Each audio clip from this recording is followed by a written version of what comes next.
HP's here today. We've introduced 3 new products. The HP Veer, which is I have colleagues walking around with the Veer. It's a credit card sized device, thinner than a deck of cards, amazingly pocketable.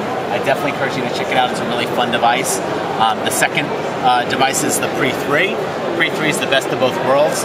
You get a large 3.6-inch touchscreen, slide-out keyboard, which is the largest, the most usable keyboard we've ever made. Folks in the back, you can see Pre 3.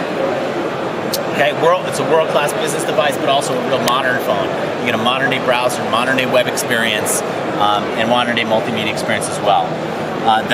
The last device that we're introducing is the TouchPad. This is a 9.7-inch big screen device. We like to say that WebOS is now coming in small, medium, and large. Okay, these are all running WebOS. WebOS is absolutely at the center of HP's long-term strategy to be the leader in connected devices.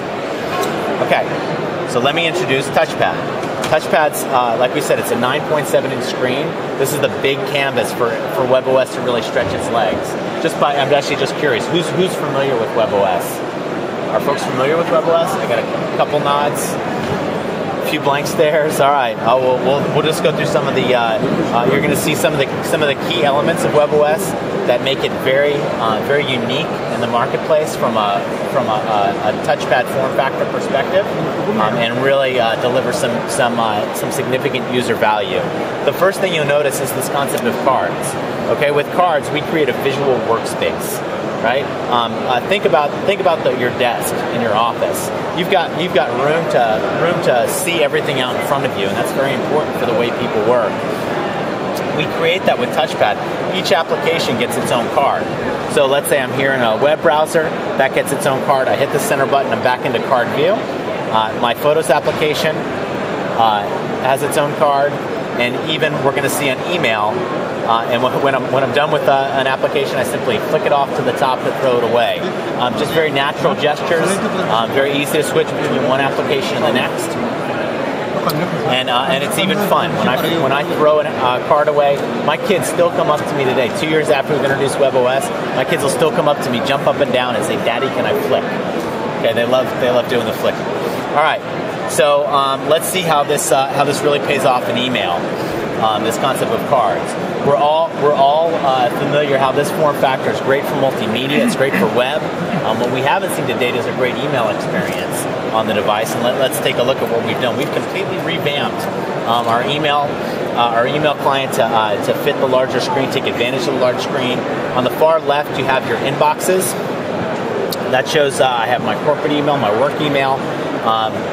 I can switch between those, and I get to see here I can see a list view of all my emails that are available in my inbox. And on the far right, I have a reading pane. Now, let's say I'm reading an email, and it's an HTML-based email. I want to see it in a fuller view.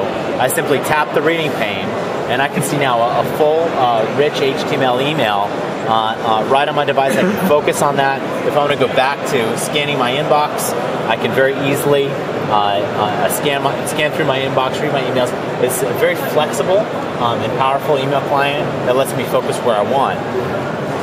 So let's say this is an email from Time with quotes of the day.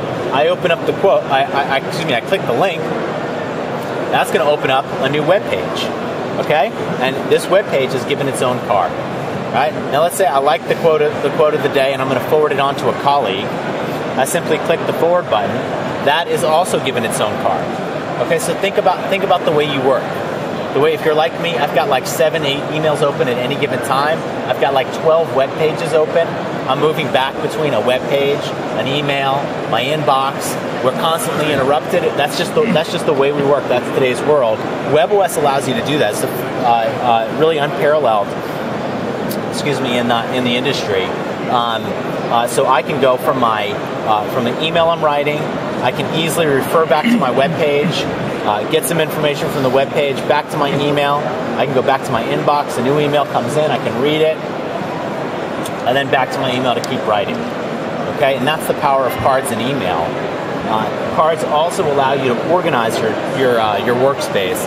Let's say I get interrupted with a phone call, and I want to make sure I come back to this email. I've started a draft. It's one thing to have an email in a drafts folder. It's another to have a visual representation of that I can simply take the card, drag it off the stack, move it over to the far left here. That gives it some extra prominence, and just, hey, it's flexible. You can put it anywhere you want. I put it here to give it extra prominence, so I make sure I come back to it.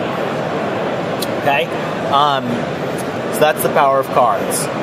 Let's take a look at we talked about how you're going to be doing a lot of email on this device with a large screen. Another great thing you want to do is show off your photos. You can carry all your photos with you. This has, on the far right here, you'll see these are all my albums. I can kind of quickly browse through them, find the album that I'm looking for. On the far left, just like in email, the way you had different inboxes, on the far left column you see the different photo sources. We don't have photos just locally. We also keep photos on the web. Right? That's the world we live in. It's a modern operating system. So here I'm showing 3 sources: Facebook, PhotoBucket, and Snapfish. We're going to dive a little deeper into the Facebook one particularly. So let's say these are all my Facebook albums. Here is some pictures from that particular Facebook album. I can scroll through them. Let's say I come to one that's particularly interesting. Since this is a Facebook album, it's web connected. I can simply click on the comments, and now I can see all the comments that people have made about that particular photo. And think about the way we communicate today. It's not just email, it's not just IM, not just text.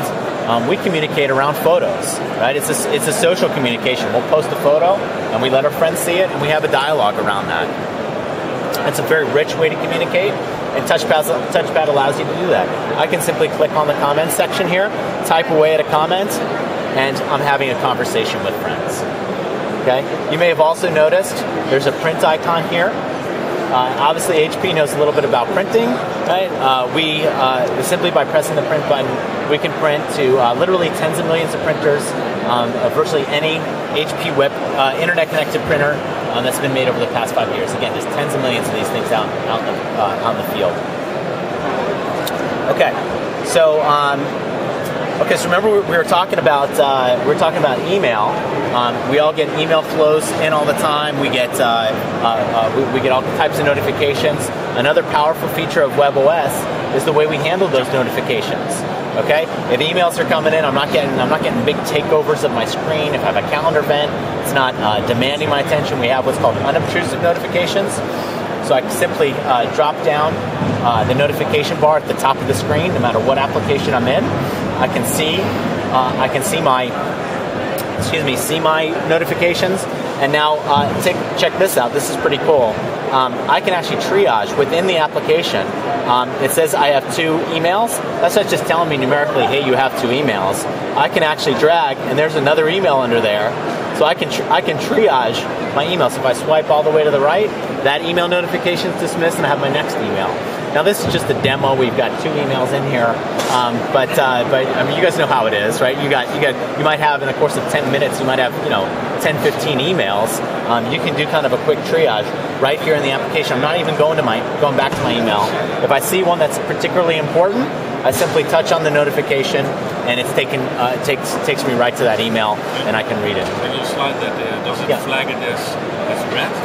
No, it just flags the notification as being dismissed. Oh. Yeah. It's meant just as a way for you to triage your inbox, not necessarily we wouldn't want to delete just based on a quick scan.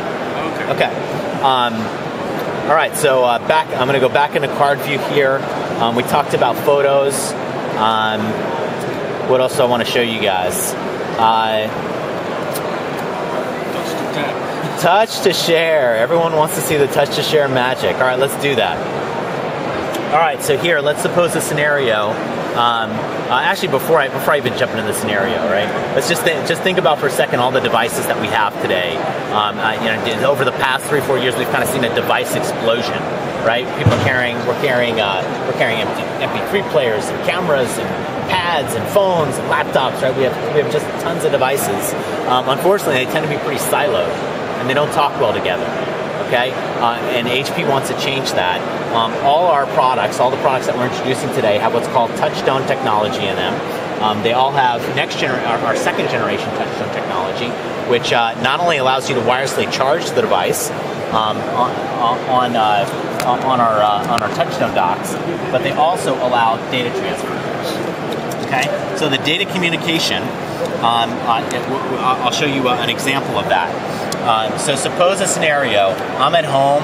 I'm interested in I'm gonna cook some dinner. So I go to a website. I'm checking out the recipes. I find one I'm interested in, and now I'm gonna head out to the store.